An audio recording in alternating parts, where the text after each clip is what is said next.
उमर, आयशा का फोन आ रहा है। आयशा कहाँ हो तुम? हेलो उमर, मुझे बहुत डर लग रहा है। खुदा मेरी मदद करो। ठीक है, डरो मत। मुझे बताओ तुम कहाँ पर हो, मैं लेने आ रहा हूँ तुम्हें। मुझे नहीं मालूम। उमर मेरी मदद करो, मुझे बहुत डर लग रहा है। उमर खुदा के लिए प्लीज, उमर प्लीज, मुझे डर लग रहा है, बचा लो मुझे।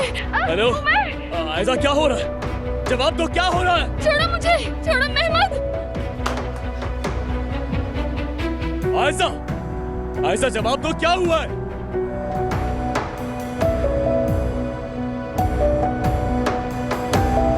यही वो सच है जो तुम्हें दिखाना था। ये घर, उमर के बारे में जो हकीकत तुम्हें जाननी चाहिए थी। ये वो घर है जहां एलिफ को बरसों पहले जिला वतन किया गया था। इस वक्त तुम उमर के पत्थर दिल के अंदर मौजूद हो। आयशा मेरी जान, कहाँ हो तुम?